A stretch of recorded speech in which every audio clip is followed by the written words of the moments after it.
Apenas 10 minutos pasan de las 9 de la mañana en la República Argentina. Es temprano para todo este lunes. Acuérdense que esta semana es larga, ¿eh? No hay engañapichanga de feriados, no hay fin de largo por venir, solo queda laburar, agachar el lomo, decía el abuelo. En la operación técnica está el gran pulpo manotas Federico Malagrino. Hola. Sí, hola Fede, ¿cómo va? En el switcheo magistral, el amigo Luqui Ortega. Y en la coordinación de aire y la producción general de este programa, como siempre, la única, la mejor productora de la primera mañana de la radiofonía argentina, Macarena Pérez Fantoni. Aplausos para ella. Sí, Amato, me consiguió 2 notas. ¿Qué querés? Para que no meta tanto la pata. En ustedes confía, en mí no. Ponete de ese lado. En redes, como siempre, las hermanas Nadia y Mica, Mica y Nadia Pitaluga. Y acá de este lado voy a estar haciéndoles compañía. Vamos a estar remando, como dijo Luqui Ortega, con el cucharón con el que revolvieron el locro el 1 de mayo. O sea, contra toda la corriente, contra todos los pronósticos, vamos a hacer lo posible para mantenernos, no digo informados, pero sí reflexionando sobre la información disponible. Tendríamos muchísimos clics por delante. Yo me voy a limitar tan solo a 4. Es lo que elegí. Podrían ser más, pero vamos a tratar de hacer foco en las elecciones por venir, no tanto en la capital federal, que de eso han hablado largo y tendido y con profundidad los compañeros de la primera mañana acá en FM La Patriada. De última refrescamos un poquito después. Me gustaría que arrojemos un cachito de luz o que nos preguntemos cosas a propósito de las elecciones que vienen este próximo domingo en Chaco, Jujuy, San Luis y Salta. Podríamos decir que los libertarios van unidos en Chaco, con los radicales de Leandro Sdero. Podríamos decir que el peronismo va recontrapartido en Jujuy. También los libertarios, atención con eso. Hay 3 listas libertarias en Jujuy y de eso vamos a hablar. Ahí le vamos a meter un triple clic dentro de un ratito también. Sanz juega contra La Rosada en Salta. Tengan cuidado, no se coman todas las curvas. Alberto contra Poggi en San Luis. No Alberto Fernández, sino el Alberto de San Luis, ya saben. Caputo contra Karina en Capital. La interminable negociación por la Comisión Cripto podría ser el tercer clic de esta mañana. Y dejamos el cuarto para el final, porque probablemente tengamos una entrevista sobre este tema, pero si hace falta, haremos zoom. Y ese clic del final sería las detonaciones neutrónicas por ficha limpia. Hay quienes dicen que todo está en manos de la vicepresidenta, Victoria Villarruel, que es quien debe convocar en definitiva a la reunión de labor parlamentaria. Les recuerdo, nos comparto que en la última reunión de labor parlamentaria, de donde echaron a los asesores que querían pispear a ver qué decía uno y qué decía otro, todo fracasó. Todo fracasó. Para bien del peronismo, podríamos suponer, para desgracia de cierto oficialismo que no quisiera sacar ficha limpia, pero que le teme a las encuestas.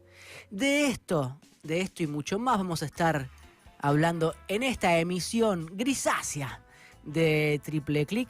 Ustedes pueden comunicarse con nosotros al 11 22 34 96 72. Ahí tienen las bilaterales para decirnos si les gustó o no les gustó el Eternauta. Fue tema de debate en el grupito de WhatsApp de Triple Clic y no le voy a revelar qué posiciones hubo.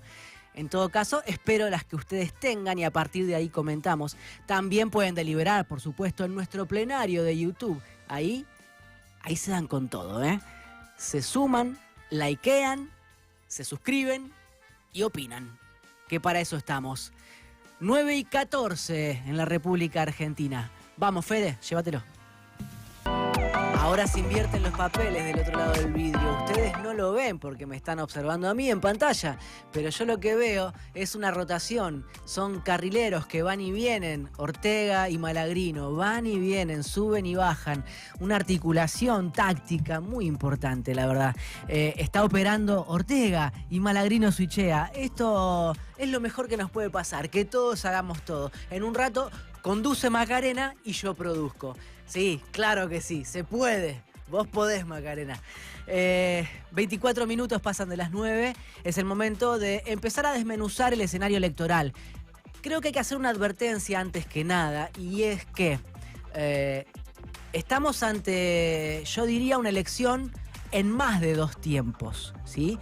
Porque la elección central, claro que es la nacional, es la que vendrá en octubre, y se posa sobre, yo arriesgaría, una hipótesis de 24 elecciones diferentes. Argentina tiene 23 provincias y un distrito autónomo, eso hace a la confección de 24 jurisdicciones, y cada jurisdicción juega lo suyo.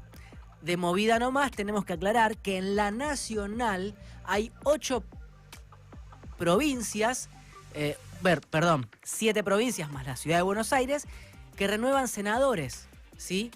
Recuerdan ustedes que por manda constitucional, cada 2 años se renueva 1/3 de la Cámara de Senadores de la Nación. Bueno, ahora toca en 7 provincias y la ciudad de Buenos Aires. Con lo cual, cada uno de los armados en las provincias para las elecciones provinciales activa las negociaciones para la elección ulterior, la elección final, la elección de octubre, la nacional. Es decir, nosotros estamos yendo al próximo domingo a ser testigos de 4 elecciones jurisdiccionales. ¿Qué se elige en esas elecciones jurisdiccionales? Se eligen diputados provinciales y concejales en municipios y consejeros escolares en algunos casos. Tenemos la elección, les decía en la apertura, de Jujuy, de Salta, de Chaco y de San Luis. 4 provincias. Todo lo que ahí se elige va a las legislaturas locales de esas 4 provincias. Pero, quiera que no, lo que hace es abrir una discusión posterior para ver cómo se integran las listas nacionales desde esas jurisdicciones, ¿no?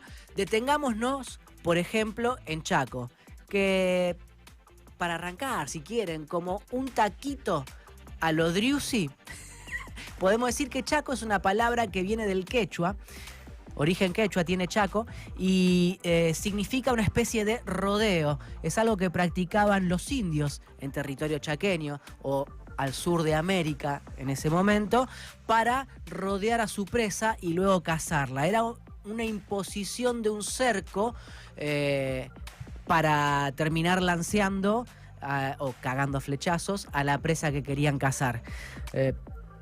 No es curioso que Chaco se llame así porque justamente todavía queda mucha población originaria en Chaco, pese al negacionismo al respecto. Yendo a la elección en sí, uno tiene que arrancar diciendo que en Chaco el gobernador radical Leandro Esdero cerró con la Casa Rosada. Cerró por recursos, cerró por obras, cerró porque hay afinidad ideológica, por supuesto. Con lo cual, la lista del oficialismo en Chaco junta al radicalismo con los libertarios. No pasa en todas las provincias, por eso lo menciono en esta. Del otro lado lo que hay es peronismo, un peronismo conducido todavía por el ex gobernador Jorge Capitanich. La lista de Capitanich se llama Chaco Merece Más y va a competir contra la lista de Esdero. Desde acá, desde territorio porteño, los candidatos chaqueños, fruto de nuestro porteñocentrismo, no nos resultan conocidos, ¿sí? Pero para lo que hace a la geografía de esa provincia, cada cual tendrá mayor o menor predicamento. No les voy a hablar de encuestas de Chaco, no les voy a decir quién puede ganar, quién puede perder. Sí, lo central me parece que es admitir que tal vez sea una de las pocas jurisdicciones donde está más claro qué es oficialismo y qué es oposición.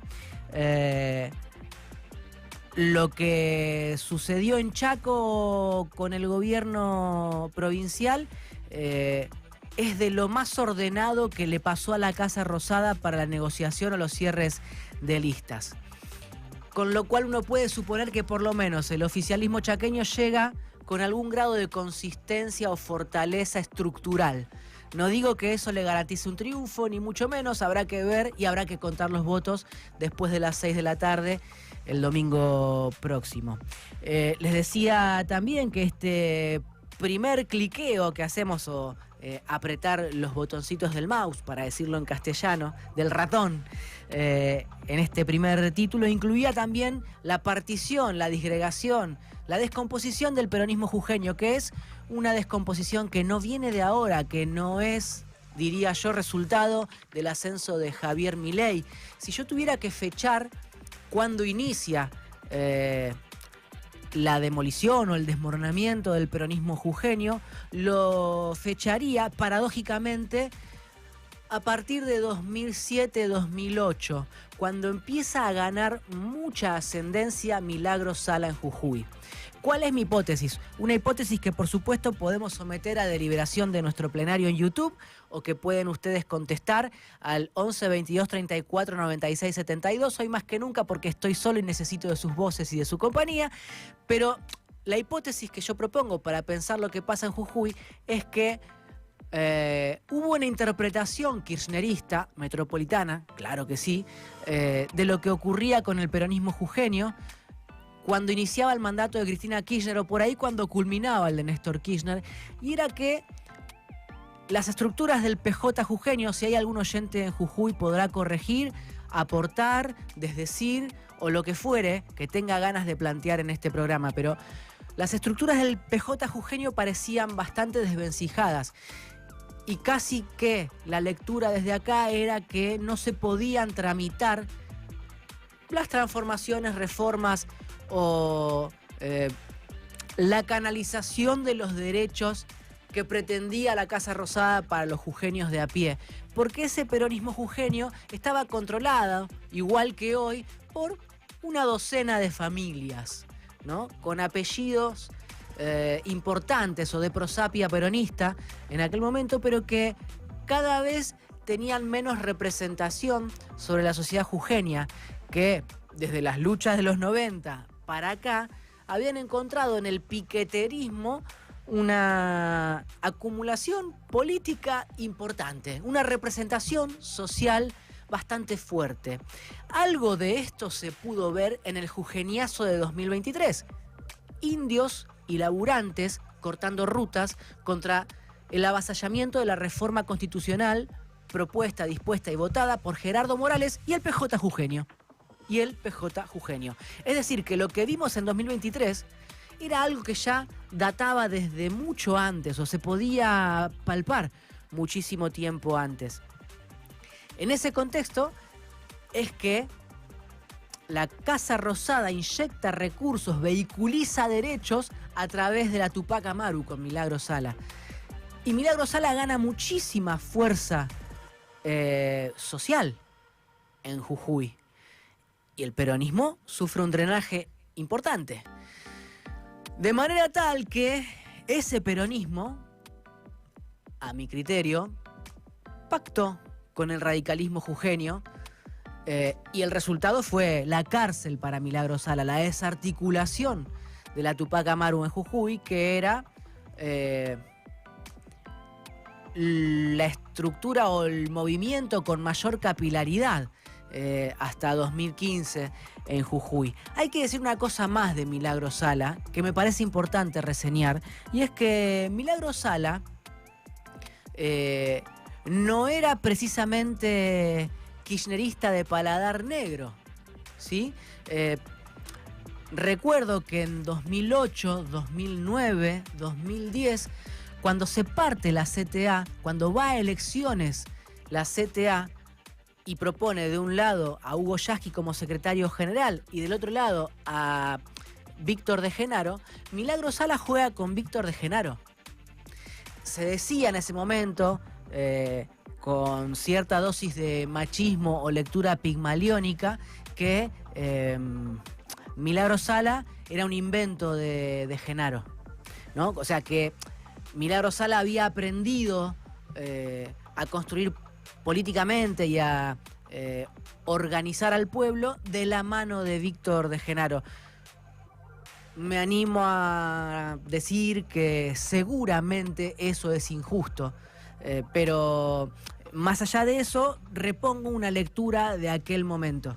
Y en ese sentido, no es menor reseñar que Milagro Sala no participaba de lo más granado del kirchnerismo en aquel momento, sino que podríamos decir era una especie de kirchnerismo silvestre, ¿no? Un kirchnerismo sin la conducción de los dirigentes del área metropolitana. Hacía la suya en Jujuy, organizaba pueblo en Jujuy y en esa organización y en el cumplimiento efectivo de esos derechos para la gente de Jujuy, lograba que drenara a la gente del peronismo o del PJ, para no decir del peronismo que es más movimentista, del PJ hacia justamente la organización Tupac Amaru.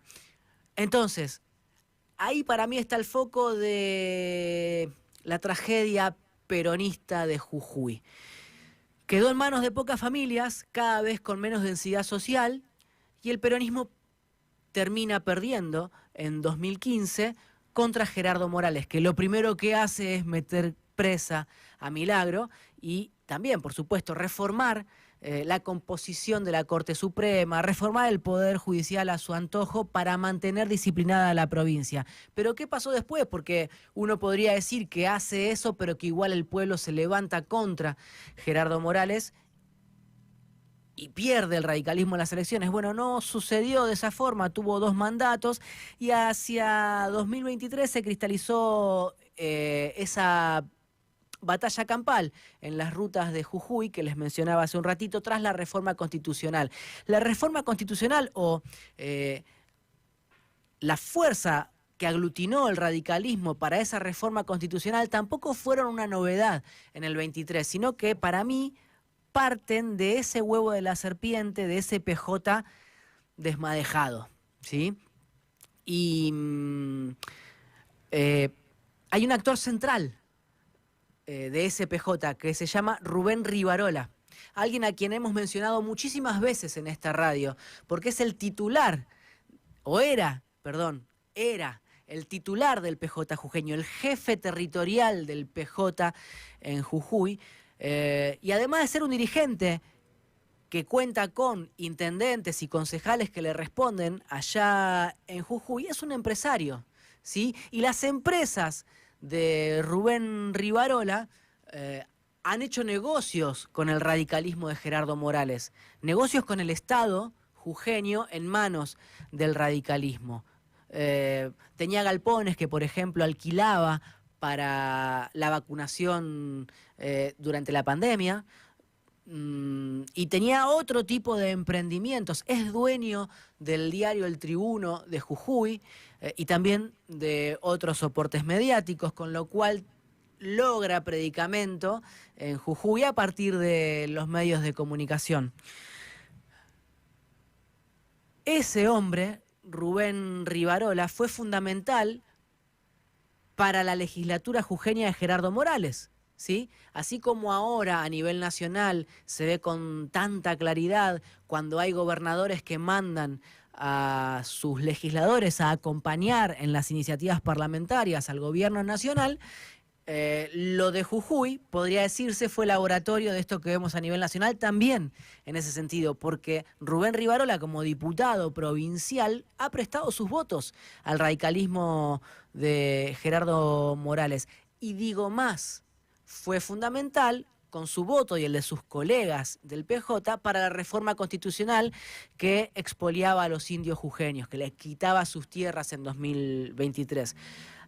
Ahora, ¿qué pasó con ese Rivarola que era el mandamás del PJ jujeño, el mandamás del bloque de legisladores provinciales? Bueno, después de aquella reforma constitucional, una de las dirigentes del peronismo jujeño, Carolina Moisés, que actualmente es senadora y que participa de un subbloque dentro de Unión por la Patria porque está en contra de la conducción de Cristina Kirchner o el kirchnerismo en el Senado y cuestiona la mirada metropolitana del peronismo, es decir, lo que objeta es que no hay una lectura o una interpretación o una atención al menos de lo que serían las agendas de las provincias o de los peronismos en las provincias. Bueno, sin romper el bloque, lo subdivide Carolina Moisés junto a otros 3 legisladores. Esto también lo contamos acá. Está armado ese bloquecito de la mano de Moisés, el riojano Fernando Rejal, el puntano Fernando Salino, y se me está escapando alguien más. Sí, el catamarqueño Guillermo Andrada, que responde a el gobernador Raúl Jalil. Bien, entonces, Carolina Moisés lo que hace es reclamar la intervención del PJ jujeño después que Rubén Rivarola vote la reforma constitucional que desató el jujeñazo. No casualmente, de todas formas hay que decirlo también, por justicia periodística, por honestidad intelectual, Carolina Moisés fue candidata a vicegobernadora de Rubén Rivarola en el turno anterior. ¿Sí? O sea, no es que no se conocía con Rubén Rivarola. Pero en fin, luego de esa trastada bochornosa, lo que hace Moisés es pedir la intervención del peronismo jujeño, a quienes designan desde el PJ Nacional como interventores del PJ jujeño. Al exintendente de Merlo, Gustavo Menéndez, y a Aníbal Fernández. Desde julio, más o menos, agosto de 2023, hasta acá estuvo el PJ intervenido por ellos dos. Y se supone está agotándose, está terminándose la intervención, estaríamos a punto de asistir a la normalización del partido. No se normalizó porque no se rindió el balance, no se hizo el cierre político todavía y se postergó adrede. Se postergó para que no hubiera unidad en el PJ jujeño. Se postergó para que no hubiera unidad en el PJ jujeño porque no había síntesis, porque Carolina Moisés resistía a la conducción del kirchnerismo. Ahora, entre otras cosas, ¿por qué resiste también Moisés ahora la conducción del kirchnerismo? Porque sin ir más lejos, Rubén Rivarola forma parte ahora de la lista kirchnerista bendecida por Cristina Kirchner en Jujuy. Leila Chaer, que es diputada nacional por Unión por la Patria, que es una militante incuestionable de la Cámpora en Jujuy, con mucho compromiso político, con despliegue territorial, con mucha voluntad. Leila Chaer encabeza la lista para las elecciones jujeñas, o sea, para ser la presidenta del PJ, perdón, en Jujuy. Pero con ella van desde Guillermo Snopek, que en otras ocasiones ha partido también el bloque peronista en el Senado de la Nación contra Cristina Kirchner, y también va Rubén Rivarola. Hace poco más de un mes, o tal vez 2 meses ya, no recuerdo bien la fecha, estuvieron en el Instituto Patria Rubén Rivarola, Leila Chaer, Guillermo Snopek y otros dirigentes de Jujuy, hablando con Cristina Kirchner, discutiendo políticamente con Cristina Kirchner, que probablemente lo que haya resuelto sea que estén todos adentro. Pero esa es la dificultad para conducir a un peronismo que está partido desde hace mucho más tiempo que el ascenso de Milei, les decía al inicio de esta intervención. Con lo cual, uno supone el peronismo jujeño va a seguir fragmentado y en descomposición y hará que los libertarios en Jujuy, pese a que este domingo van con 3 listas, hay 3 listas violetas, o habrá 3 listas violetas en el cuarto oscuro en Jujuy este domingo, una que responde al senador libertario Ezequiel Atauche y al diputado nacional, también libertario, Manuel Quintar, y otra que responde a un dirigente jujeño que es quien trajo a Manuel Quintar a Buenos Aires y se lo presentó a Ramiro Marra y otros dirigentes libertarios.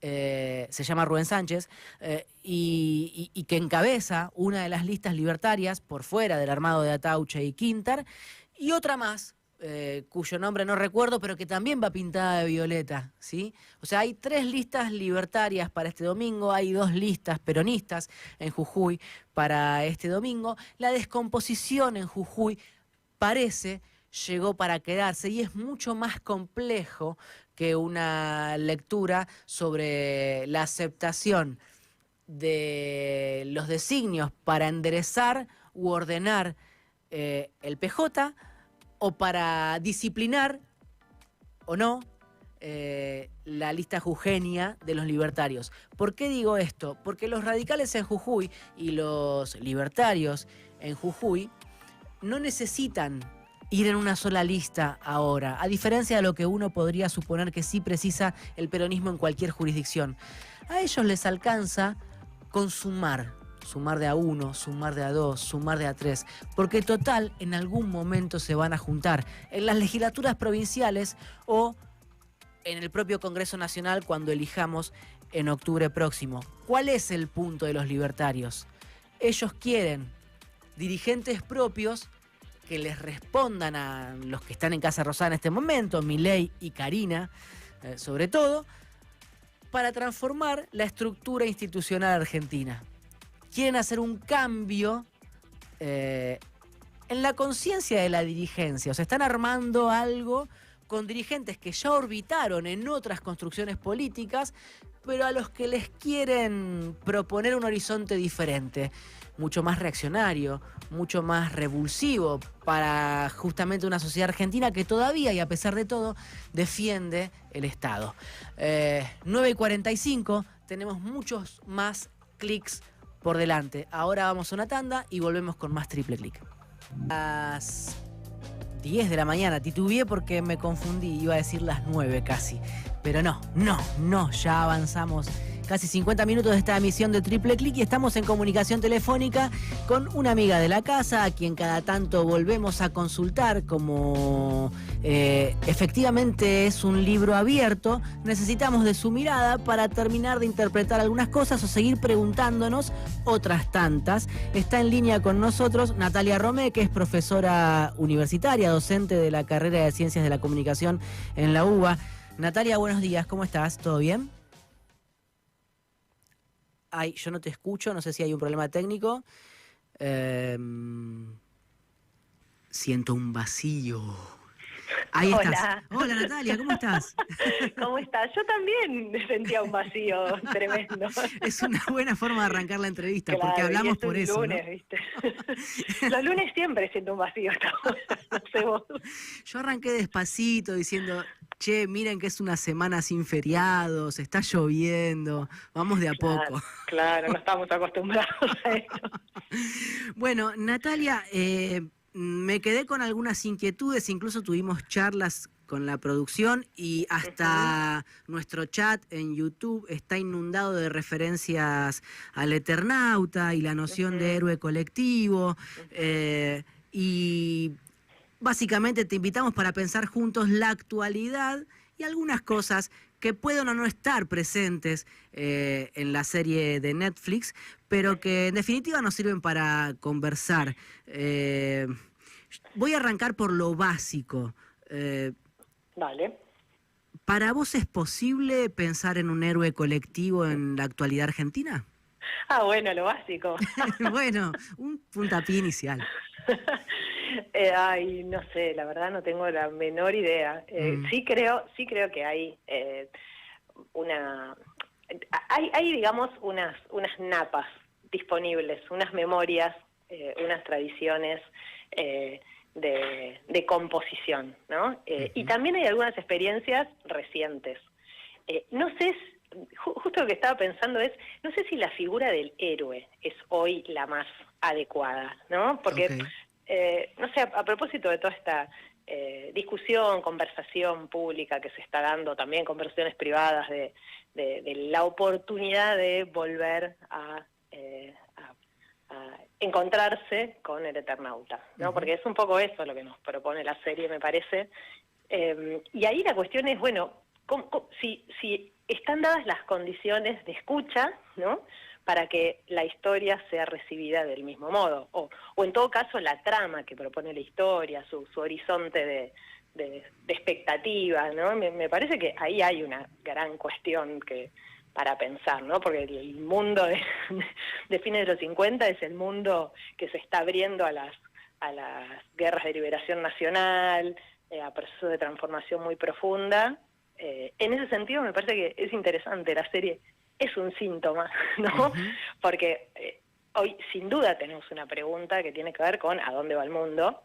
¿No? Todos los días, casi todas las noticias, de un modo u otro, están afectadas por una dimensión internacional que no estaba en nuestra conversación pública hace, digamos, previo a la pandemia, por decirlo de alguna manera. Claro. Me parece que ahí hay algo que es interesante. Y que también es interesante que desde la industria cultural, bueno, haya una intervención, porque tal vez en estos momentos en los que no son tan fuertes las narrativas políticas, sociales y demás, hay algo de la ficción que puede contribuir a, bueno, modular la imaginación, ¿no? Finalmente. Ofrecernos elementos con los que, bueno, construir unas imágenes, justamente, ¿no? Unas expectativas, unas posibilidades, y eso me parece interesante, ¿no? Por lo pronto. Ahora, Sí. Otra de las cosas que charlábamos nosotros, perdón que te interrumpa, es sobre un aspecto que nos parecía también nodal, y es que para que exista héroe colectivo o algún tipo de construcción, seguramente es necesario que haya una disponibilidad de un sujeto histórico o algo disponible para construir ese sentido de lo colectivo. Y tal vez eso sea lo más atacado en la actualidad, y no es algo novedoso, ¿no? Uno podría fechar cualquier circunstancia de la historia en el último cuarto del siglo XX como para decir, che, empezó acá el quilombo del individualismo, pero la pregunta es, ¿se puede pensar en lo colectivo cuando ni siquiera uno puede observar con tanta claridad la existencia de un sujeto? Bueno, otra pregunta básica y sencilla. Pierri, te veniste con todo. A ver, no, eso te iba a decir. Hay algo, porque una cosa es un colectivo, ¿no? Un colectivo, una composición, con partes que se juntan y arman algo mayor, ¿no? Ahora, eso no necesariamente tiene la forma de un sujeto, ¿no? Un sujeto quiere decir un agente de intervención y de transformación. Claro. ¿No? Pero además, tampoco necesariamente la forma de ese sujeto es la del héroe. Ahí me parece que Bien. hay algo para pensar. O sea, en todo caso, mi pregunta, porque no tengo respuesta, sería si hoy la forma de lo colectivo capaz de intervenir y transformar el lazo social, la realidad que nos circunda, el horizonte de posibilidades, tiene la forma de un sujeto heroico, ¿no? Yo creo que ahí hay algo que resulta un poco desajustado con las posibilidades de nuestra época. Porque, no sé, la figura más fresca, yo te decía, bueno, tenemos memorias, tenemos tradiciones a las que podemos regresar, una suerte de archivo, ¿no? De experiencias reales, concretas, de las que el Eternauta forma parte, porque está construido en un momento en el que eso era una posibilidad. Y que regresen esas memorias me parece interesante. Creo que que estamos en estos momentos de crisis hermenéutica, ¿no? De crisis de sentidos y de sensibilidades. Estamos en un momento en el que se abren las batallas por la imaginación, ¿no? Sí. Y los elementos de la imaginación también están compuestos por memorias, porque te ofrecen eso, arquetipos, posibilidades, aunque sean memorias truncas, aunque sean memorias de lo que no pudo ser, de lo que falta todavía, pero eso también construye un horizonte de expectativa. Pero también hay experiencias recientes de composiciones colectivas, y yo creo que una que de alguna manera está y tenemos que pensar, y no logramos pensar lo suficiente, es lo que pasó con los festejos del Mundial. Donde también, no casualmente, apareció fuertemente el ícono malvinero, ¿no? Hay algo de una composición que tiene la forma de la unidad nacional, sí, que sigue siendo muy fuerte, pero además que es muy genuino, que atraviesa los afectos de un modo muy honesto, ¿no? Y que moviliza, claramente moviliza. Digo, moviliza en un sentido nada menor, que es que vos puedas tener 1 millón de personas cuidándose entre sí, ¿no? Sin que pase nada. Ahí hay un montón de cosas para pensar, ¿no? Porque claro, yo recuerdo perfectamente, ahí que no pase nada quiere decir el Estado no estaba, ¿no? No había figuras, mediaciones, y esa es una de las grandes, yo diría, hoy más que el problema del individualismo, creo que eso hay que pensarlo un poco mejor, porque yo no creo que hoy tengamos individualidades fuertes, más bien lo que creo es que tenemos individualidades rotas. Y que entonces ese esfuerzo por restituir la individualidad, el yo, es más bien un esfuerzo un poco desesperado, porque nadie se encuentra del todo, ¿no? Me parece que hay una especie de dispersión, de fragmentación, de un montón de perfiles, de un montón de caras, de un montón de... que somos más una especie de videogame o de escroleo permanente antes que una entidad que persevera en el tiempo, más o menos, ¿no? Entonces digo, me parece que más que individuos fuertes, lo que tenemos es individuos rotos, y entonces algo de ese yo es reactivo. Vuelvo sobre esta imagen que nos recordás respecto de los festejos de la conquista del Mundial en 2022, y recuerdo lo que planteaba Mariana Moyano en aquel momento. Ella decía que también reflexionando sobre lo que fue la fiesta, sin vallados ni custodia policial y solamente todos cuidándonos en la felicidad, lo que ella mencionaba era que no importaba que el plantel llegara a la Casa Rosada, como había sucedido en el 86 o incluso en el 90 cuando se logró el subcampeonato, porque lo que la gente, y digo la gente a propósito, quería era el festejo en modo selfie, más o menos selfie, no importa, pero quería la foto del micro con los jugadores pasando delante o al lado suyo, es decir, había mucho más protagonismo del pueblo festejando con sus jugadores, sus gladiadores, no importa ya si son héroes colectivos o no, que si hubieran ido a la Casa Rosada a encerrarse para la foto con el presidente. Sí, ahí dos cosas te puedo decir. La primera, la idea esa del modo selfie es una cuestión de época y es muy fuerte, y efectivamente, ¿no? Parecía que no hay acontecimiento histórico si no me puedo retratar a mí misma al lado de ese acontecimiento histórico. Eso es un problema. Pero yo lo veo en esa clave que te decía antes. Es más una especie de confirmación, ¿no? No alcanza con haber estado, no alcanza con haber... sino hay que confirmar que efectivamente se estuvo y eso queda registrado. De todos modos, yo no vi tanta selfie en los festejos. También vi abrazo, fiesta, baile, derrape, grito. Había también otra cosa, otros modos de estar, a eso me refiero, otros modos de estar. Lo que sí comparto es que esa idea de no ir a la Casa Rosada y esa ausencia del Estado como represor, pero también como cuidado, ¿no? Porque había alguna ambulancia por allá lejos, pero no había dispositivo, quiero decir. Me parece que sí es un desafío para pensar lo colectivo y que es más bien, más que el individualismo, la falta de intermediación. Hay algo de las mediaciones, ¿no? De lo que vuelve el lazo algo que perdura, ¿no? El lazo sedimentado, no el lazo como un episodio que más o menos se trama instantáneamente, sino el lazo como algo que perdura. Y ahí no sé si el Eternauta nos alcanza. No es que digo que no, digo que no lo sé, porque no es lo mismo la idea de la intermediación en circunstancias de supervivencia que la intermediación como un horizonte de vida en común, ¿no? No es lo mismo una institución que se arma, unas leyes que se arman, unas reglas colectivas, unos procedimientos para un momento circunstancial, ¿no?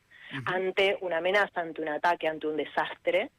Eso está destinado tal vez a no perdurar cuando regrese la normalidad, ¿no? Que es otro de los temas también que tenemos en este momento, ¿no? Después de la pandemia ya no sabemos qué cosa es la normalidad. Y entonces, ¿cuáles serían esas mediaciones que perduren y que nos permitan ordenar y sostener una vida en común en tiempos de normalidad? Me parece que eso es lo que todavía no podemos pensar. Y la figura heroica es un poco complicada para eso. ¿no? Sí. El héroe es del acontecimiento, no es de la normalidad. Emerge en el acontecimiento, sí. Y sí, sí. Voy a apelar a un recurso que ha quedado casi en desuso en la radio, y es el de leerte el mensaje de un oyente que igual lo Ay, escribió qué para el lindo. programa anterior, pero que puede funcionar como disparador en esta charla. Se llama Leonardo y dice lo siguiente: Argentina 1985 fue un fenómeno social y terminó ganando Milei. Con el Eternauta va a pasar lo mismo. En un mes nadie se va a acordar de la miniserie Netflix es fast food. Sí, bueno, qué sé yo. A ver, un poco futurólogo. No sé si nadie se va a acordar, pero eso se puede pensar, ¿no? Yo lo pensaba de esta manera. A ver. Y hay algo del dispositivo, ahora es Netflix, pero el dispositivo cinematográfico comercial, ¿no? De Hollywood, digamos, se caracterizó mucho por deglutir procesos históricos inconvenientes para la reproducción del capital, lo digo de esta manera. Sí, un poco está bien dura. dicho, está bien dicho. Y es cierto, digamos, es un procedimiento, es como una museificación pero contemporánea, ¿no? Claro. Volver algo, una pieza estéril. Hay algo de los procedimientos estéticos, de la forma del mostrar, del énfasis desmesurado en el héroe, del individuo, la figura del individuo, que es bastante, digo, que se vio en 1985 y que se ve en El Eternauta, ¿no? En el modo de narrar la historia en torno de una figura, ¿no? Más allá que haya una voz en off, o más allá de que aparezcan, digo, hay algo de contenido y algo de forma, ¿no? En la forma, el foco está puesto en una figura, y eso es muy, muy narrativa clásica, ¿no? Claro. Del cine comercial. Es cierto, pero yo también creo que lo digo en spinoziano, no sabemos lo que puede un pueblo, ¿no? Diría, no sabemos lo que puede una imagen, no sabemos cuándo, en qué momento una imagen se puede disponer para conectar con otras, para construir una posibilidad, para construir un imaginario, por decirlo rápidamente. No me apuraría a decir, lo que sí también me parece que no es una buena pregunta, que es una trampa, ¿no? Okay. Preguntarse, ¿esta imagen va a producir unos X efectos? Claro, reducirla a la dimensión instrumental, ¿no? Claro, y preguntarse como si pudiéramos controlar esas consecuencias y en algún momento pudiéramos saberlas, ¿no? En algún momento podríamos decir, sí, efectivamente, esta imagen, no, la verdad es que eso es imposible. Lo que en todo caso me parece más interesante es preguntarse por qué aparece en este momento, ¿no? Síntoma de qué es, expresión de qué cosa, o cómo se mueve, cómo circula, qué conversaciones dispara. No más que eso, por supuesto. Después hay cosas que son de otra índole, ¿no? De la actividad, ¿no? El pasar del espectador, del lugar del espectador al lugar activo. Bueno, hay toda una discusión ahí Claro. de cómo eso puede abrirse, puede dispararse, no sé.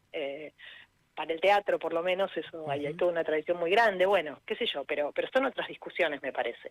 Absolutamente. Natalia, muchísimas gracias por esta charla con FM La Patriada. Siempre es un placer conversar con vos.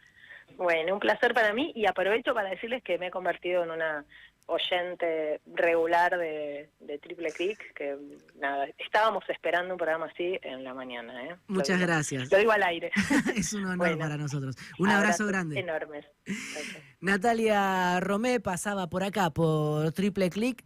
Ténganla, anótenla. Es una de las mentes más brillantes de las ciencias sociales en Argentina. Natalia Romé. Estamos en contacto con nuestro cronista de exteriores, Fabián Wallman, que se encuentra en Casa Rosada. Fabi, buen día, ¿cómo le va? Buen día, disculpen no haber estado ahí en el piso.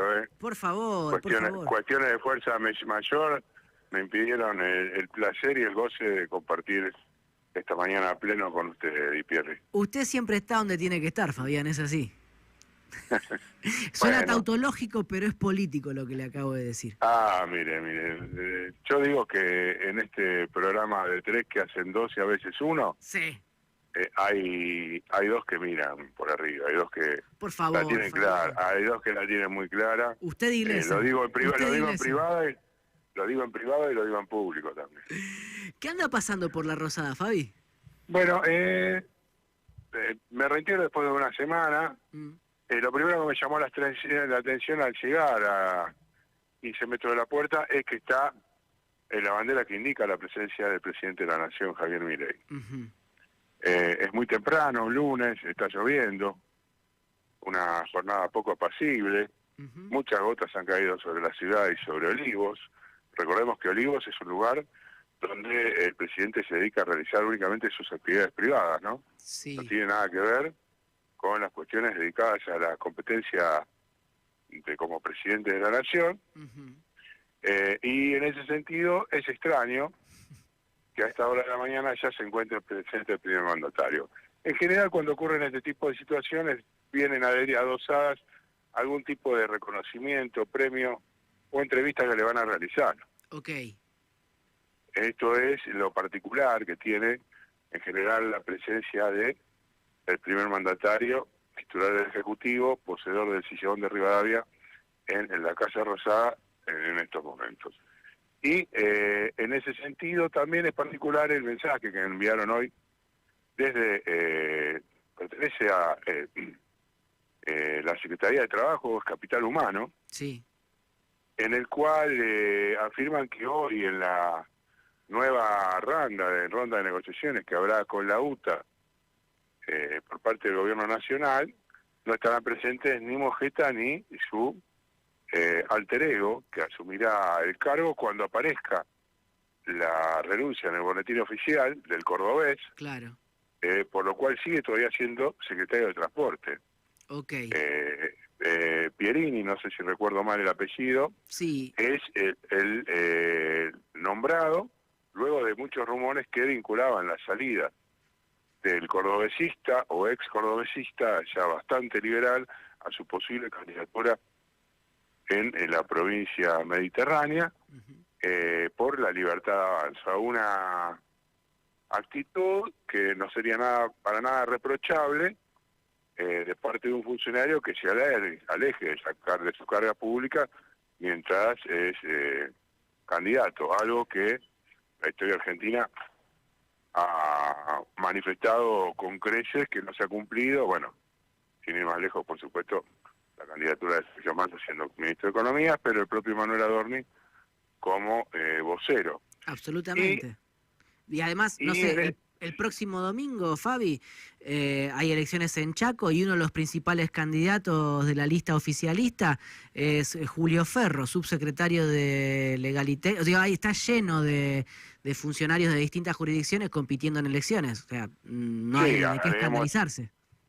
Claro, agreguemos a eso el dato de que no tiene muchos propios y fieles la Libertad Avanza como para tirar al techo. Claro. Y en el sentido ya vemos lo que le ha costado justamente la venta de candidaturas en el año 2023 y 2021. Claro. Y en ese sentido que lo acompañó. Pero bueno, mientras esto sucede, por supuesto, a nivel nacional, como vos bien hiciste en el raconto en el programa, de las 4 elecciones, aquí en la ciudad se dirime la continuidad o no del PRO como principal incógnita, creo yo, y después todo lo que tiene que ver con lo que puede llegar a acontecer, por un lado, con Leandro Santoro y con la propia candidatura de Manuel Adorni. Sí. ¿Y entonces ahí qué se dice? Bueno, es para resaltar aquí la foto que subió ayer el segundo de Adorni, Javier Lanari, sí, con el propio Adorni, Caputo en el medio, Patricia Burrich a su izquierda, haciendo de un eslogan, el que no entiende qué es libertad de eso, la verdad que está meando fuera del tarro, porque la imagen decía, motosierra, ajuste y represión. Esa es la campaña. Hubo allí un intercambio con el colega, ahora Sebastián Lacunza. Sebastián Seba de la Radio Mac. ¿Cómo? De la Radio Mac. ¿Cómo? Ah, Sebastián Fernández. Sebastián Fernández, que le dijo le faltó la muerte a Lanari. Y Lanari dijo, no, la muerte la aportaron ustedes, o entre comillas, con los 130.000 muertos de la pandemia. Pero ese es el tono indudablemente que le impregna el oficialismo a una campaña que no termina de verse plasmada ni en las calles y mucho menos en la gente. ¿No dicen No nada, hay... no dicen nada de la pelea entre Karina y Caputo en la ciudad? Bueno, aquí es temprano todavía para esta semana que ha comenzado y con la avanzada de la Fuerza del Cielo en Salta, Ajá. pero nosotros hicimos una entrevista hace unos 15 días a Sí. una legisladora liberal, Ujú. ex periodista, y ella recalcaba en esa nota que seguramente Martín y Lula Menem van a tener que rendir cuentas a Javier Milei y a Karina Milei por el resultado de las elecciones en el interior del país. Claro. Bueno, habrá Y que creo ver. que, Mm. claro, que por ahora no han tenido, ha sido magro el resultado, ¿no? Sí, sí, las de Santa Fe fueron para atrás, sí.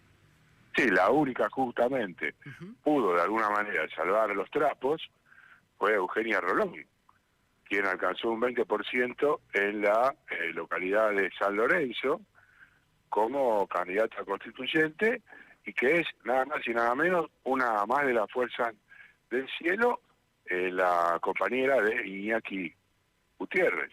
Claro. Y de allí también parte de alguna manera lo que desde, como vos decís, el sector de Caputo, le echan en cara a Karina Milei por los magros resultados. De hecho, la comitiva que fue a Salta, integrada por, entre otros, el titular del bloque de legisladores de la provincia de Buenos Aires, Agustín Ramos, que tiene como oficina más sede el despacho de Caputo que la provincia de Buenos Aires, y el Gordo Dan, Sí. quienes allí hicieron presencia oficial constante y sonante como primer paso en una campaña que seguramente desplegarán en otros territorios donde puedan meter algunos de los alfiles. Bueno, veremos Y, entonces qué depara ahí en Salta. ¿Y de Capital qué le queda ahí? y de Capital, bueno, está la disputa clara, Adorni muy pegado a Caputo. Ujú. Ahí yo creo que la discusión es menor, pero habrá que ver los resultados finales y si efectivamente esta confrontación a pleno con el kirchnerismo y no tanto con el PRO le da los resultados que ellos esperan. Ya de parte de Santoro, el tete a tete total, el último spot de campaña de Leandro Santoro, de lo único que habla es de justamente el gobierno nacional, desarmando esa motosierra, Ujú. y desde el propio Adorni, la consigna fundamental es kirchnerismo o libertad. Claro. Pareciera que el PRO no está jugando en esta calle que ingresa Lisandro Catalán, el jefe el ministro del Interior, en el cargo, Claro. que va a jugar también un papel en la provincia de Tucumán. Absolutamente. Solo para cerrar con la referencia a Capital Federal, esto es algo muy sistémico, es decir, tal vez solo lo vemos aquellos que nos dedicamos a cubrir la política y sus adyacencias. El jueves de la semana pasada, feriado, a los afiches de Karina Milei con Adorni, que decían Adorni es Karina, o votar a Adorni es votar a Karina, una Sí, cosa así como sí, mensaje, en una especie sí. de imagen crepuscular, cielo del atardecer, con banderas argentinas de fondo, y Karina sobreimpresa por delante de la figura de Manuel Adorni, porque dicen que ella quiere ser candidata a jefa de gobierno en el 27. 27. A ese afiche le contestaron con otro de igual estética, pero con un mensaje distinto que decía Adorni es Libra. Sí, sí. Efectivamente creo que ahí es donde quiere jugar fuerte la oposición, con el resultado negativo que tuvo la visión o la mirada sobre el presidente desde el 14 de febrero pasado, y bueno, lo que depara en los próximos días también la posibilidad o no, cierto o no, de que se defina la situación de la comisión, de lo cual vos sabés, lo sabés, Ilunga. Así que te reitero, el presidente Javier Milei se encuentra aquí en Balcarce, se encuentra, estamos a la expectativa, aguardando cuáles van a ser las actividades que va a desempeñar en una jornada triste, sombría, y para la cual, bueno, creo que no estamos preparados todavía para ver lo que se puede llegar nos puede deparar en las próximas horas, porque siempre hay algo que no termina de indignar. Bueno, estaremos atentos, Fabián. Muchas gracias por la cobertura. Abrazo, hasta luego. Hasta luego. Fabián Wallman, cronista de exteriores de FM La Patriada, desde Casa Rosada, advirtiendo que Milei ya se encuentra allí y que no se sabe bien para qué, pero que por las dudas se ajusten los cinturones.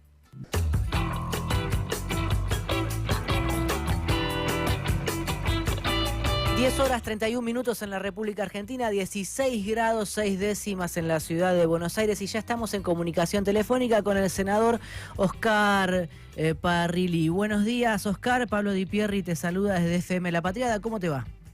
Buen día, Pablo, y buenos días a toda la audiencia.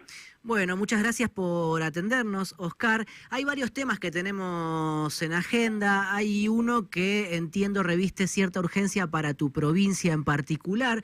Venís hablando a propósito de la privatización de las 4 represas que están sobre el cauce del río Limay, y vence ahora el próximo 7 de mayo, es decir, el miércoles, el plazo que demandaron los gobernadores de Neuquén y de Río Negro, Rolo Figueroa y Alberto Beretilnec, respectivamente, para analizar el daño que podría provocar la privatización de esas represas. ¿Qué estás planteando vos? Bueno, yo no solo yo, sino con los senadores de Neuquén y Río Negro, le hemos planteado nota a los 2 gobernadores, a Beretilnec y a Rolo Figueroa, que se pongan al frente del reclamo de los neuquinos y los rionegrinos, y no permitamos que el gobierno de Milei, este gobierno estafador y cipayo, entregue el 100% de las fracciones de ambas represas por prácticamente 60 años, que perdamos el manejo del recurso agua, que perdamos el manejo de la energía, y que en definitiva los neuquinos vamos a dejar ver pasar toda la rentabilidad y la ganancia que estas empresas tienen, y fundamentalmente el manejo del agua, a manos privadas. Por eso le hemos exigido en una nota que le pidan a la Secretaría de Energía, primero, que la concesión sea por 10 años, en segundo lugar, que se privatice el 50% de las acciones y no el 100%, el otro 50% pase a manos de las provincias. Vos sabés que desde el año 94, con la reforma de la Constitución, los recursos naturales, entre ellos el agua, es de las provincias, y estas centrales tienen como combustible el agua, de manera que el agua es de las provincias, ellos tienen que pagar por el uso de esta agua, que se les exija precisamente esto, y que después que se les exija que el 50% de las rentabilidades que obtengan lo inviertan en otros productos, en otros proyectos de energía hidroeléctrica que hay en Neuquén, ¿no? Chigüidos, Michiguau, Invernada, hay 3 o 4 proyectos muy importantes que necesitan de financiación, y la financiación, tiene que salir efectivamente de esta actividad, ¿no? Y además le pedimos también que tengamos una tarifa diferencial, porque generamos la energía, y hoy Neuquén y Río Negro está pagando, o los neuquinos estamos pagando, la energía más cara de toda la República Argentina. Por eso esperamos que los gobernadores no aflojen, que los gobernadores se pongan al frente de estos reclamos y no se dejen avasallar por la prepotencia, la intolerancia y estos negocios que está llevando adelante este nefasto gobierno de Milei. La agenda de la energía es una viga central de este programa, habitualmente lo lleva Luciana Glesser, así que a la audiencia también le digo que de acá al 7 de mayo y posteriormente también seguiremos hablando de este tema. Me limito simplemente, Oscar, a preguntarte qué es lo que tienen que hacer en términos procedimentales los gobernadores de Neuquén y Río Negro, o sea, ¿qué les queda por hacer para evitar que se privatice? Mira, les han dado copias de los pliegos para que ellos opinen. Lo que nosotros le hemos pedido que le reclamen al gobierno nacional que incluya entre los pliegos estas condiciones, y si hay otras más favorables, obviamente mejor, pero que no dejen pasar la oportunidad que el gobierno nacional haga lo que quiera. Claro. Claro. Una vez publicados los pliegos y ver cómo salen los pliegos, bueno, ahí se verá cuáles son las acciones que corresponde tomar, ¿no? Sí. Si ir a la justicia o no, o impedir que esto se haga. Hay varias medidas, varias acciones posteriores que están pendientes hasta tanto el gobierno nacional le conteste a los gobernadores si los va a escuchar o no. Clarísimo. Vamos a seguir muy de cerca este tema. Te traslado a otra cosa que va a ocurrir el 7 de mayo, Oscar, porque acabo de recibir justamente la notificación que a ustedes los senadores seguramente les llegó por mail, y es la convocatoria a sesión en la Cámara Alta para este miércoles a partir de las 11, y en el temario está incluido el proyecto de ficha limpia. ¿Qué es lo que va a pasar? Bueno, el 7 de mayo también comienza el cónclave de los papas, ¿no? Así que a lo mejor tenemos nuevo papa, que suceda a Francisco. Mira, esta es una intención que tiene el gobierno y el macrismo de proscribir a Cristina Kirchner. Está claro que esta ficha limpia es político sucio, ¿no? La ficha limpia, ¿quién la va a defender? Cuadra, Ritondo, Macri, que tiene el hermano que blanqueó 37 millones de dólares y nunca se investigó. Esta ley es claramente una intrusión, digamos, una necesidad o una acción que quiere llevar adelante el gobierno para proscribir a Cristina Kirchner, porque en definitiva le tienen miedo. Sí. Tanto Macri como Milei se ven en el espejo y ven que si Cristina es candidata en la provincia de Buenos Aires, es muy probable que gane las elecciones, entonces quieren sacarla del ruedo, ¿no? Porque fue la única dirigente política que realmente le está planteando las cosas como son, le está diciendo los errores económicos que están cometiendo, no solamente de la micro, sino de la macro también, y así como quisieron matarla y después sacaron un fallo, como decía Clarín, ¿no? El fallo, la bala que no salió y el fallo que sí saldrá. En definitiva, este es un intento más de vulnerar la democracia, proscribir a Cristina Kirchner, Sí. Y lo hacen por el miedo que le tienen que se presenten las elecciones. Oscar, seguramente lo que te voy a decir ahora para vos no es novedad, pero sí para nuestra audiencia. Cuando yo converso con senadores que están dispuestos a votar por la afirmativa al proyecto de ficha limpia, ellos mismos admiten que es un proyecto malo, que es un proyecto que conspira contra la política y contra la propia suerte de muchos dirigentes que obviamente van a estar apremiados o incluso perseguidos por ese poder judicial que es sucio, como suele referirse desde el campo popular. Y sin embargo, uno de esos senadores que está dispuesto a votar por la afirmativa me ha contado que en las conversaciones con los oficialistas les ha dicho: ustedes son unos boludos, voten si quieren ficha limpia, pero Cristina tranquilamente judicializa, y como la ley argentina establece que la última palabra la tiene la Corte Suprema, esta ley no va a servir de nada. ¿Vos qué opinás? Yo lo que opino es que esos senadores que te dicen eso a vos en privado, Sí. deberían tener los huevos para hacer las cosas que piensan, ¿no? Creo que son el excremento de la política porque son como el Tero, dicen una cosa y hacen otra. Vaya a saber por qué intereses, en el caso de Cuellar ya nos enteramos, ¿no? Y hay otros senadores que en realidad dicen que no están de acuerdo, pero terminan votando, sentándose o levantando la mano o apretando el botón de positivo porque le dieron una embajada o una rotonda o un cargo o un puesto. La verdad que eso es el excremento de la política, es repudiable totalmente, y creo que van a tener la condena de la historia. No solamente va a ser absolutamente inútil todo lo que hagan, porque Cristina en definitiva les va a ganar las elecciones, sino que además van a quedar para la historia como un excremento de la política argentina. Sí. Oscar, hay otra versión que anda dando vueltas y que se habría propuesto en la última reunión de labor hace 2 miércoles atrás, y es que se le puedan introducir modificaciones a este expediente, con lo cual debería volver a tratarse en diputados. Esto demoraría la discusión sobre el proyecto en sí, conspirando contra la voluntad del macrismo de hacer campaña en la ciudad con el proyecto de ficha limpia en la mano y aprobado, pero al mismo tiempo mi inquietud en este sentido es reglamentaria. Si el proyecto llegara a volver a diputados con modificaciones que hiciera el Senado, diputados, para insistir, ¿cuántos votos necesitaría? No necesita la mayoría para insistir, claro. Okay. Pero la verdad que son todas artilugios parlamentarios que no van al fondo de la cuestión y que es que quieren condicionar la democracia y quieren proscribir a Cristina. Esa es la verdad, digamos las cosas por su nombre, ¿no? más allá de las acciones que realicen, en definitiva, están demostrando una absoluta falta de idoneidad, de criterio y de dignidad en sus conductas, ¿no? Claro. Bueno, la última pregunta que te hago, y es una referencia obligada en este lunes después de un fin de semana largo donde la mayoría de nuestra audiencia vio la serie El Eternauta por Netflix, es si vos pudiste verla. Sí, la terminé de ver ayer. La verdad que me gustó mucho. Obviamente conocía la historieta por haberla visto en su momento, haberla tenido en mis manos. No la leí completa, pero la había tenido en mis manos, y la verdad que, bueno, un orgullo por lo argentino y además por reivindicar la memoria de Oesterheld, que fue un intelectual argentino perseguido por la dictadura y digamos, donde la dictadura tuvo las peores acciones contra su familia, ¿no? La desaparición de sus 4 hijas, él, sus yernos, sus nietos. Eso me hace acordar también quién fue Oesterheld, ¿no? Además de que fue una excelente serie. Oscar Parrilli, muchísimas gracias por esta conversación por favor, con FM gracias. La Patriada. Hasta luego.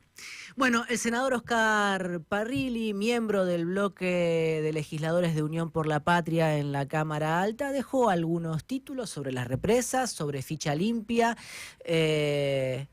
Dijo que eran el excremento, ¿no?, del sistema político, los senadores que dicen una cosa y hacen otra. Y también dijo que le gustó mucho la serie de Stañaro en Netflix, El Eternauta. Vamos, Fede, para allá. Luces. Quedan apenas unos 16 minutos para las 11 de la mañana, que es el momento cuando en esta emisora llega Carlos Barragán y toda la tropa de Todos en Cuero. Hasta entonces seguiremos haciendo triple clic y sugiero que aprieten el botoncito del mouse en sus casas sobre otras 2 elecciones que se vienen el próximo domingo, que son las de Salta y las de San Luis, sobre las cuales no hemos dicho casi nada. Nos referimos con Fabi Wallman hace un ratito nomás a lo que sucedía en Capital Federal, a esta aparentemente indeclinable victoria del peronismo con el radical Leandro Santoro a la cabeza en territorio porteño, porque todos los demás están fragmentados. Así como cerré la columna anterior o la intervención anterior cuando hablaba de Jujuy, ¿no? Y de Chaco, advirtiendo que el problema de los libertarios tal vez no era tal, más allá de los enfoques de la prensa, porque en definitiva en algún momento, una vez que se integren a las legislaturas, se iban a unir todos en aras de seguir estragando los recursos del país. Uno podría decir que si observa con una lupita el territorio porteño, va a encontrar con que podría sumar alrededor del 55% toda la oferta electoral de la derecha en la ciudad de Buenos Aires. Esto es, desde Silvia Lospenato y Manuel Adorni hasta Horacio Rodríguez Larreta y Ramiro Marra, pasando por Yamil Santoro y otros dirigentes que van a obtener mucho menor caudal de voto que los que mencioné al principio. Bueno, van a orillar los 50 puntos o los van a sobrepasar con algún grado de comodidad, porque eso es lo que mide en los últimos 20 años la derecha en la ciudad de Buenos Aires. 50 puntos, más o menos. En tanto que el peronismo, en su mejor marca, ha superado apenas los 30 puntos, ¿sí? Creo que fue en la elección del 23 con Matías Lamens, cuando sacó alrededor de 32 puntos. Con Filmus en 2011 había obtenido alrededor de 28. Y después sacó más o menos 20, 21, 22, 23, 24, de forma más o menos alternada en cada presentación electoral que tuvo, sobre todo en las de medio término, donde saca un poquito menos que lo habitual. Con lo cual, si Santoro prevalece, es por la fragmentación de las derechas, más que por una elección excepcional del peronismo en la ciudad de Buenos Aires, que no hizo nada distinto a las elecciones anteriores, ¿eh? Nada. Ahora, vamos a aquello de lo que no hablamos, ¿no? En Salta se van a elegir 30 diputados y 12 senadores provinciales este domingo, 232 convencionales municipales encargados de reformar cartas orgánicas de los municipios. 121 concejales municipales distribuidos en más de 20 localidades, entre otras Cafayate, El Carril, Tartagal, Rosario de la Frontera y, no es nada menor, Salta Capital. ¿Qué pasa ahí? Los libertarios van divididos, ¿sí? Hay un armado que es el de la Libertad Avanza Oficial, que se lanzó en diciembre pasado con la presencia de Karina Milei y Lule Menem. Lule Menem es, como decía Waldman hace un ratito nomás, el principal apuntado por Santiago Caputo como responsable de las deficiencias en los armados territoriales, y una factura concreta contra él es la del resultado electoral de los convencionales constituyentes en Santa Fe en abril pasado, cuando la Libertad Avanza fue partida en 2 fracciones y ninguna superó los 15 puntos. Quedó bastante lejos de Puyaro y por debajo del peronismo. Es decir, los libertarios salieron terceros y cuartos en la elección santafesina, pero de nuevo la advertencia que hice hace minutos nomás. Si se juntan libertarios y radicales puyaristas y lo que usted quiera, va a encontrar que el peronismo ha sido vapuleado también en Santa Fe, ¿no? Pese a la gran elección de la que se habla alrededor de la figura de Juan Monteverde, y que no es una novedad porque es un dirigente que viene jugándola desde hace rato, y por lo menos periodísticamente de él se tienen referencias desde 2017 para acá. Pero si junta a la derecha, que siempre acumula en un solo lugar cuando las elecciones son ejecutivas e importantes, bueno, no sé si es tan auspicioso para el campo popular lo que ha pasado en Santa Fe, lo que puede pasar en Capital o en otras jurisdicciones. Vuelvo a Salta para decir nomás que ahí hay un armado que es el que responde a la diputada nacional Emilia Orozco y al ex parlasureño, renunciado ya, Alfredo Olmedo. ¿Se acuerdan del señor de campera amarilla? Bueno, ese señor es salteño de origen, pero ahora, si no me equivoco, vive en La Rioja y es propietario de Nucete, la empresa que vende aceitunas, sí, no me equivoco. Y ellos están en un armado que disputa con los libertarios de distintos colores. Hay libertarios oficiales y libertarios blue. Van divididos. Por supuesto que esto afecta al armado del gobernador filo peronista, pan peronista o masista, mejor dicho, Gustavo Sanz. Y hay que ver cómo le va a la lista del gobernador compitiendo contra estas 2 listas que dicen ser de Milei, ¿no? Insisto, vamos a contar los votos a partir de las 6 de la tarde. No me voy a basar en encuestas para hablarles de lo que puede pasar, más allá de que considero que son un instrumento válido como foto previa, pero hay, como les decía recién, 30 diputaciones, más de 100 cargos convencionales para reformar las cartas orgánicas de los municipios en unas 20 localidades de Salta. Es una elección importante, una parada que, si repito lo que dije al principio, se va a empezar a entender con más claridad. Lo que ocurra con el saldo de la elección del domingo en Salta, por supuesto que va a detonar o a aglutinar más o menos para el armado de las listas nacionales, ¿sí? Vamos brevemente a San Luis, donde compiten las listas del gobernador Claudio Poggi, que empezó con los Rodríguez A porque no había nada que creciera en San Luis si no orbitaba bajo la constelación de los hermanos Rodríguez A en su momento, pero que luego se pasó al macrismo, después transó con los libertarios y ahora es gobernador, ¿no? Derrotó en las urnas a los Rodríguez A en el 23 y va a las elecciones de medio término con una lista propia, pero tiene que competir o tiene que bancarse el desafío de la lista de Rodríguez A. Los libertarios también tuvieron problemas en San Luis y también van con 2 listas separadas, ¿sí? 2 listas distintas, porque no compite la Libertad Avanza con sello oficial. Entonces terminaron disputándose el color violeta. El esposo, digo bien, el esposo de la senadora libertaria Ivana Arrascaeta, el esposo se llama Rodolfo Negri, es un empresario de la salud en San Luis y es tan machista que en algún momento, cuando recién había asumido a su esposa como senadora, llegó a decir: yo soy el dueño de la banca de mi mujer. Él era el dirigente político que, como no podía postularse él por la ley de paridad y también, supongo, porque no le dio la rosca, jugó la ficha de su mujer, de su pareja, Ivana Arrascaeta, la senadora que nunca habla en recinto. Bueno, hay una lista entonces que responde a Rodolfo Negri, es una lista libertaria, pero que solo responde a ellos. Y del otro lado hay otra lista, también libertaria, pero que responde al diputado Carlos D'Alessandro, que no es oriundo de San Luis, pese a que fue intendente de un municipio de San Luis, sino que es oriundo de La Matanza. Es un pibe que se curtió acá nomás, al ladito de la capital federal, y tiene todas las picardías de la política conurbana. Bueno, van a competir entre ellos, D'Alessandro versus Negri Arrascaeta.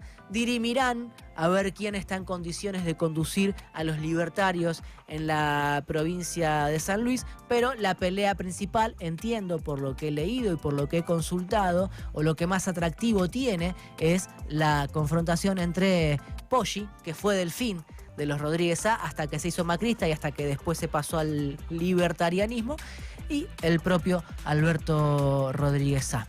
Estamos a 6 minutos de las 11 de la mañana. Esto ha sido casi todo por hoy, porque todavía me queda leerlos a ustedes.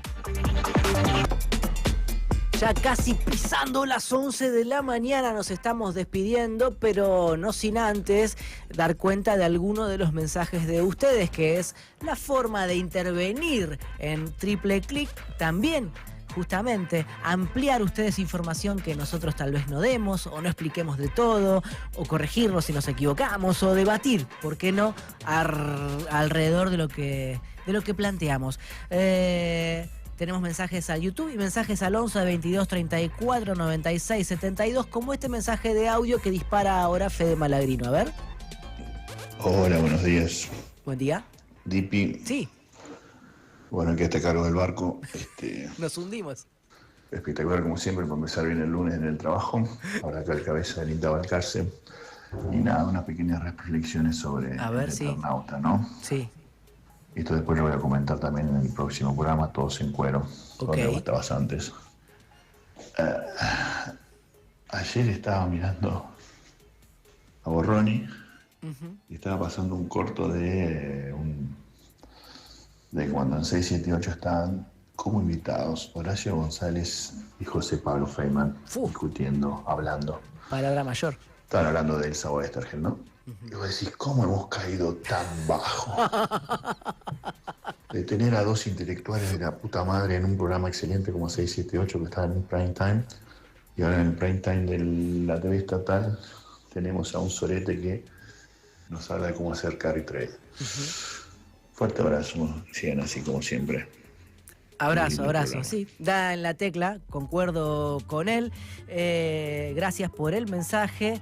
Tenemos mensajes de ustedes, o por lo menos la conversación de ustedes. Algunos saludaron al principio. Vamos, Dipi, decía Gustavete, tenés tu unipersonal. Luc Davelois nos saludó. Paca también. Miguel, gracias por estar ahí.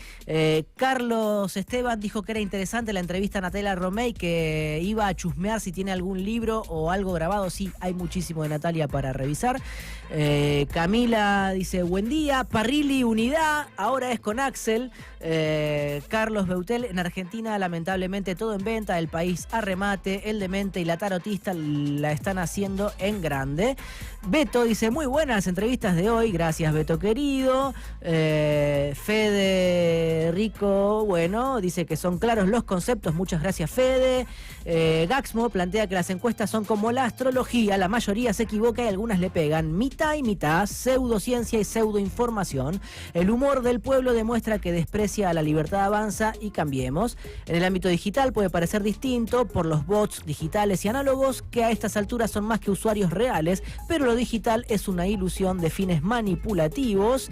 Y también me delira un cachito a mí, Gaxmo, dice que tengo que usar el sponsor de las salchichas, que no me salvo aunque cambie de programa.